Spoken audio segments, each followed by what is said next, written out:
Welcome to DK videos.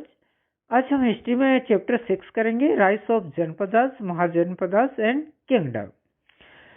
तो जो time period था 600 बीसी से 400 बीसी के बीच का समय, उस समय यानी कि इंडिया में बहुत से पावरफुल किंगडम और रिपब्लिक बने। और उस समय की जो जानकारी है उसका मुख्य सोर्स है वो है यानी कि बौद्ध और जैन साहित्य, यानी कि बौद्ध और जैन धर्म में जो पुस्तकें लिखी गई थी उस समय, उनसे हमारे को मुख्य उस समय के बारे में जानकारी मिलती है। तो विशेषकर उस समय जैसे पाटलिपुत्र, काशी थे, यानी कि 600 बीसी से 400 बीसी के बीच में, तो वहाँ की जानकारी हमें इनसे मिलती है। तो इस समय जो उदय हुआ था किंगडम और रिपब्लिक का, उनके बारे में अपन विस्तृत जानकारी आगे देखते हैं। तो सबसे पहले the Janapadas and the mahajanapadas. तो जनपद और महाजनपद क्या होते हैं? यानी कि 600 बीसी से जो समय स्टार्ट हुआ, उसमें जो गंगा के किनारे वाले स्टेट थे, वहां पर यानी कि बहुत से कबीले बसे हुए थे, और जो छोटे छोटे कबीले बने हुए थे वो एक तरह से छोटे स्टेट के रूप में थे, जिनको कि जनपद कहा जाता था। अब बाद के समय में यानी कि ये जो जनपद थे, आस पड़ोस के जो यानी कि काबिले थे, यानी कि जो जनपद थे आस पड़ोस के, उनको जीतकर वो बड़े हो गए, और जो बड़े हो गए उनको बोलने लगे हम महाजनपदास। यानी कि जनपदों को जीतकर जो दूसरा राज्य अगर अधिकार में ले लेता उनको, तो वो महाजनपद कहलाता। तो इस तरह से मतलब महाजनपद बने। तो कुल मिला के ऐसे 16 महाजनपद है। इनके नाम है अंग, यानी कि अंग जो अभी भागलपुर और मौनीगढ़ बिहार के अंदर है। मगध, ये पटना और गया का जो इलाका है उसको बोलते थे। काशी, जो अभी बनारस का एरिया है। कौशल्य, यानी कि अवध उत्तर प्रदेश में। वाजी, ये नॉर्थ बिहार में। माला, ये ईस्टर्न यूपी के अंदर है। चेदी, ये बुंदेलखंड में यानी कि मध्य प्रदेश के अंदर है। वादसा, इसका एरिया इलाहाबाद के आसपास का था। कुरु, ये दिल्ली और मेरठ के आसपास का इलाका था। पांचाल, ये रोहिलखंड यूपी के अंदर ही था। मत्स्य, ये जयपुर और अलवर के आसपास का इलाका था। सूरसेन, मथुरा, यूपी में जो मथुरा है उसके आसपास का इलाका। आसाका, गोदावरी नदी के आसपास का इलाका। अवंती, ये मध्य प्रदेश में मालवा के पास में था। और गंधार, ये अफगानिस्तान में था। और कंबोज, ये कश्मीर और अफगानिस्तान का एक पार्ट था। तो इस तरह से ये 16 जनपद, महाजनपद उस समय थे। अब structure of the government in A Monsy of A kingdom, the position of the king. तो उस समय राजा की स्थिति कैसी थी, यानी कि जो महाजनपद और जो जनपद थे उस समय राजा कैसा था? तो यानी कि उस समय राजा एक इम्पोर्टेंट पार्ट था सरकार का, और वो एक बहुत बड़े यानी कि महल में रहता था, और उसके साथ में उसके बहुत से ऑफिसर और सर्वेंट भी साथ में रहते थे। यानी कि शुरू में राजा को चुना जाता था, बाद में वो जन्मजात हो गया, यानी कि जैसे राजा का बेटा भी राजा बन गया, इस तरह से बाद में होने लगा। तो उसका कार्य था यानी कि समाज और धर्म रक्षा करना। इसके बाद में अपन देखते हैं उस समय का एडमिनिस्ट्रेशन कैसा था। तो जो राजा था वो अपनी सहायता के लिए एक काउंसलिंग यानी कि असेंबली रखता था। उस असेंबली में पुरोहित होते थे, अमात्य होते थे, यानी कि जिनको मिनिस्टर कहते थे उस समय। इसके अलावा बहुत से और भी ऑफिसर होते थे जो राजा को मदद करते थे कार्य करने में। और जो व्यापारिक संबंध था वो भी उस समय होता था। उसके लिए यानी कि राजा अलग अलग कॉइन्स भी जारी करता था, यानी कि अपना सील लगी हुई कॉइन्स, जिसको कि मतलब व्यापार के रूप में काम में लेते थे। गांव का एक हेड होता था जो यानी कि डायरेक्ट राजा तक अपनी बात पहुंचा सकता था। इस तरह से यानी कि वहां पर बटा हुआ था। टैक्स प्रथा भी थी उस समय, टैक्स लिया जाता था। जो उत्पादन होता किसी का जो भी, प्रोडक्ट होता है उसका 1/6 उस समय टोटल टैक्स लिया जाता था। तो इस तरह से उस समय व्यवस्था बनी हुई थी। अब इसमें था रिपब्लिक। तो रिपब्लिक यानी कि जैसे कि अभी अपन ने पहले जनपद महाजनपद पढ़े थे, तो पाली रिकॉर्ड में यानी कि रिपब्लिक के बारे में बहुत कुछ बताया गया है जो नॉर्थर्न इंडिया के विभिन्न इलाकों में फैला हुआ था। तो जो मुख्य इम्पोर्टेंट रिपब्लिक थे, वैसे यानी कि 10 रिपब्लिक के आसपास माने जाते हैं। उस समय के 10 रिपब्लिक थे। तो इनमें से जो मुख्य थे वो थे वैशाली, कपिलवस्तु, पावा और मालाज। और अब ये जो छोटे छोटे रिपब्लिक थे, इन सबको अजातशत्रु जो था उसने यानी कि बहुत लंबे समय तक इनके साथ युद्ध करा और लगभग 16 इयर्स युद्ध करते हुए उसने इन सबको अपने अधिकार में ले लिया। तो इस तरह से एक तरह से उसके अधिकार में ये सब रिपब्लिक आ गए। तो यहाँ का जो चीफ होता था उसको राजा बोलते थे और इसका शासन भी लगभग उसी तरह से चलता था। नेक्स्ट है difference between A Republic and kingdom, यानी कि रिपब्लिक और किंगडम में क्या डिफरेंस होता है।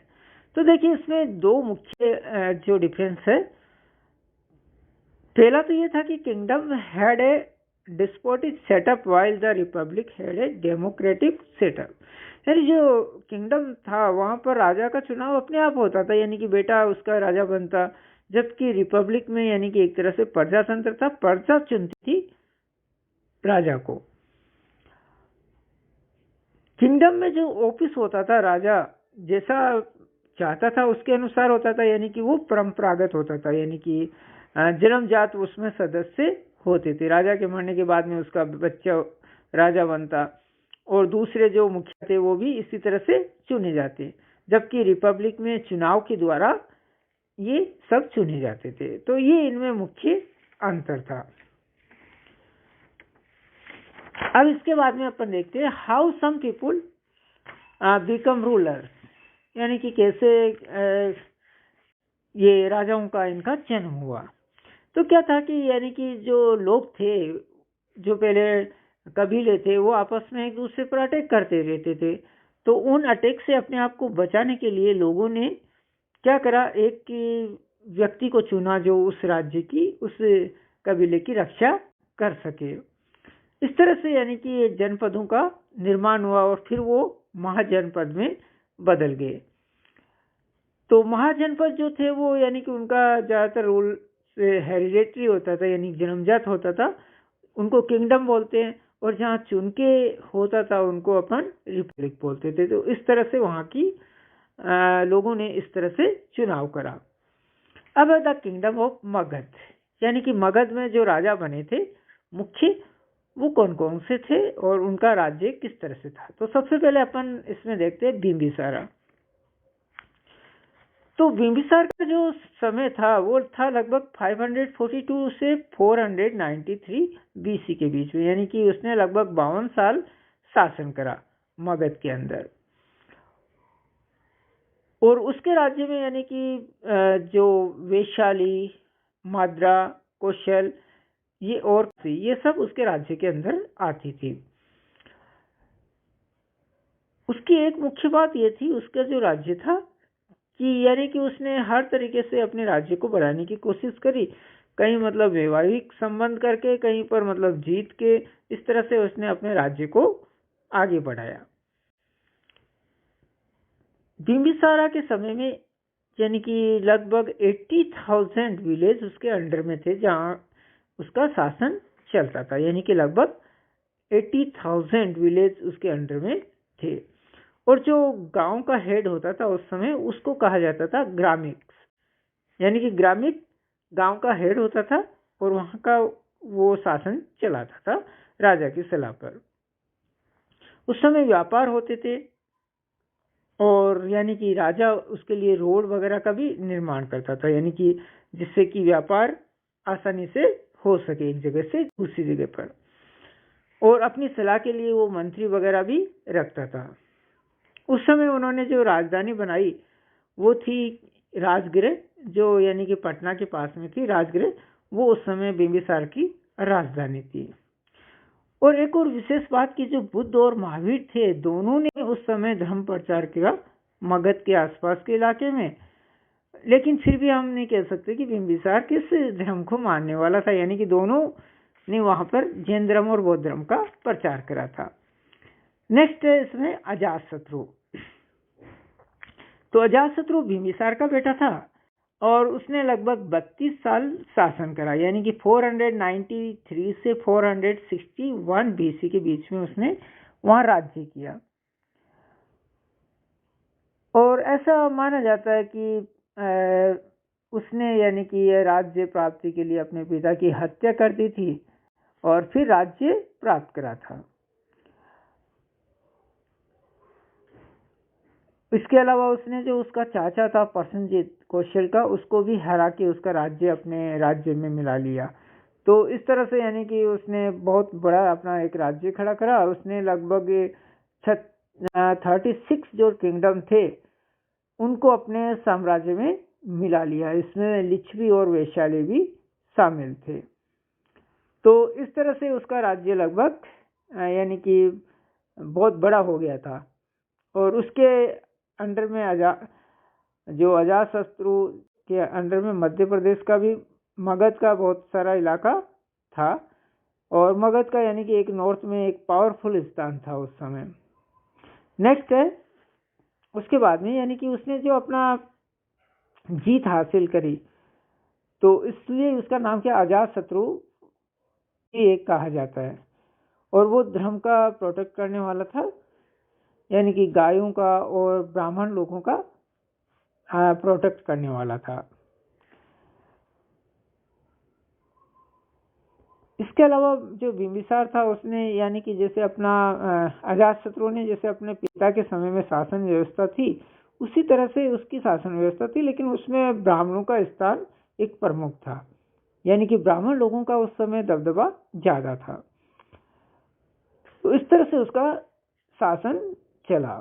अब इसके बाद में यानी कि उसको क्या सफलता मिली अजातशत्रु को, यानी कि उसके आसपास का जो इलाका था उसने पूरा अपने अंडर में ले लिया और एक बहुत बड़ा इलाका उसने खड़ा कर दिया था। अब नेक्स्ट अपन देखते हैं cases of rise of the kingdom of Magadh, यानी कि मगध में जो ऊंचा बढ़ने के क्या कारण थे। तो इसके जो मुख्य कारण थे उसमें पहला है एमिटिस रूलर, यानी कि जो उस समय रूलर थे वो बहुत पावरफुल थे। तो जैसे बिंबिसार था, उसके बाद में अजातशत्रु था, ये बहुत पावरफुल राजा थे जिन्होंने कि अपने प्रभाव से आसपास के इलाकों को अपने अंडर में कर लिया था। तो इस तरह से उनका यानी कि मगध का साम्राज्य का एक दबदबा बना हुआ था पूरे इंडिया में। सेकेंड है नेचुरल रिसोर्सेज, यानी कि नेचुरल रिसोर्सेज में उस समय इन मगध के आसपास अच्छा जलवायु थी, अच्छी धरती थी जिससे अच्छी उपज होती थी।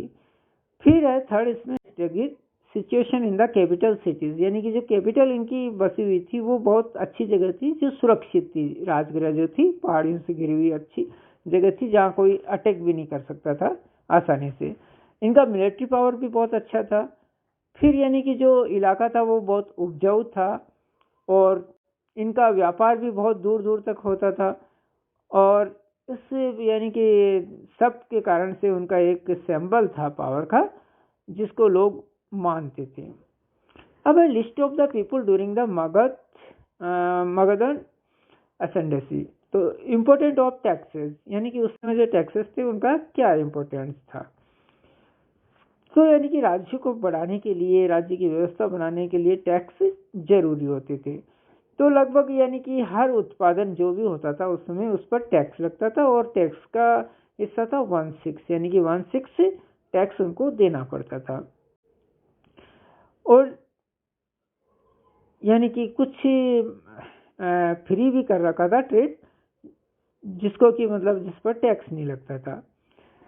और टैक्स इकट्ठे करने वाले ऑफिसर भी होते थे उस समय, जैसे अभी होते उस तरह से उस समय भी होते थे। इसके बाद विलेज एंड टाउन, यानी कि उस समय जो बहुत सारे संख्या में टाउन और विलेज थे और जो विलेज थे वो यानी कि एक तरह से उनमें अच्छी व्यवस्था थी रोड की और जो पानी की, इसके अलावा यानी कि वहाँ पर अच्छी उपज भी होती थी, जैसे लोग corn, cotton, sugar cane, fruits, vegetable वगैरह अपने खेतों में करते थे। इसके अलावा वहाँ पर यानी कि मजदूरी की प्रथा बहुत कम थी, यानी कि लोग अपने ही खेतों में काम करते थे, दूसरों के यानी कि काम करने के लिए कम जाते थे।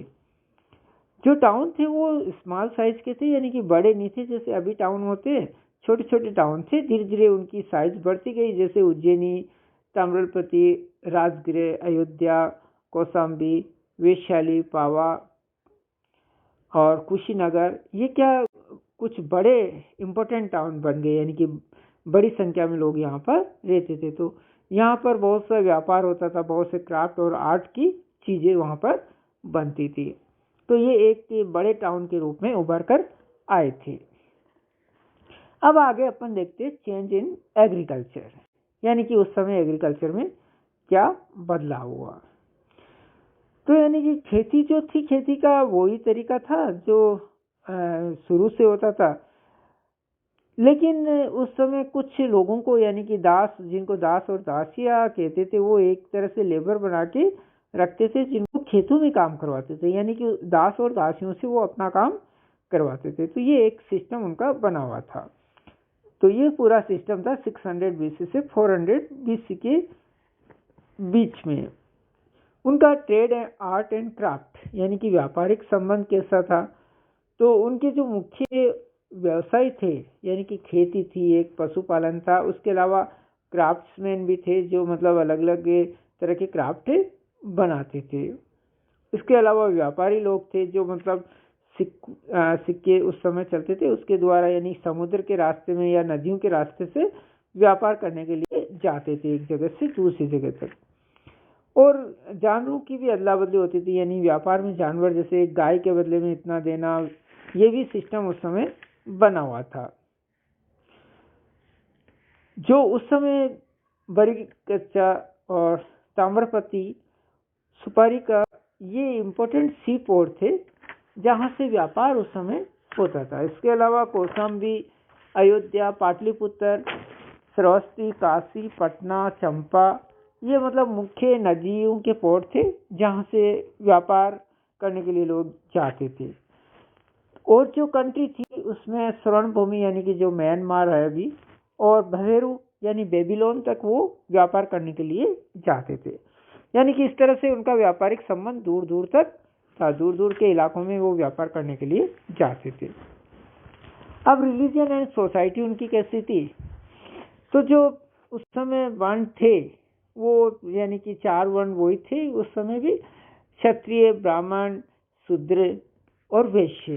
तो उनका कार्य भी वही था, क्षत्रियों का कार्य यानी कि राजसी कार्य करना, ब्राह्मण का कार्य होता था यानी कि जो धार्मिक मामले होते या एजुकेशन के मामले होते उनका करना, वैश्य व्यापार करते थे या खेती करते थे, और शूद्र इन सब लोगों की सेवा का कार्य करते थे। तो ये कास्ट सिस्टम जैसे पहले था उसी तरह से बना हुआ था, लेकिन अब ये जन्मजात हो गया, यानी कि जन्म के आधार पर हो गया कि जन्म से कोई ब्राह्मण है तो वो ब्राह्मण हो गया, इस तरह से था। अब आगे अपन द वाजी कॉन्फ्रेंस। तो जो वाजी गणराज्य था वो एक अलग ही यानी कि गणराज्य था जो 8 ट्राइबल से बन के बड़ा यानी कि बना था। तो ये एक लिच्छवी ट्राइबल का एक बड़ा भाग था, जो लिच्छवी साम्राज्य था उस समय। तो जो लिच्छवी थे वो एक तरह से वो क्षत्रिय थे और यानी कि आज़ाद प्रिय लोग थे, और उनकी जो कैपिटल सिटी थी वाजी, वो वैशाली की एक इम्पोर्टेंट सिटी उस समय लिच्छवी की थी, यानी कि लिच्छवी साम्राज्य का एक इम्पोर्टेंट जगह थी। और ये जो सिटी थी वो यानी कि मुजफ्फरपुर डिस्ट्रिक्ट के आसपास बिहार में, जो बिहार के अंदर है वहाँ पर स्थित थी। तो इस तरह से ये गणराज्य बसा हुआ था। और महावीर जो जैन धर्म के फाउंडर है वो लिच्छवी साम्राज्य से ही संबंध रखते थे। इसके बाद में जो इनकी एक यानी कि इसमें जो वाजी साम्राज्य में सलाह देने के लिए राजा को एक समिति होती थी और वो सलाह देती थी। इस तरह से इनका साम्राज्य चलता था।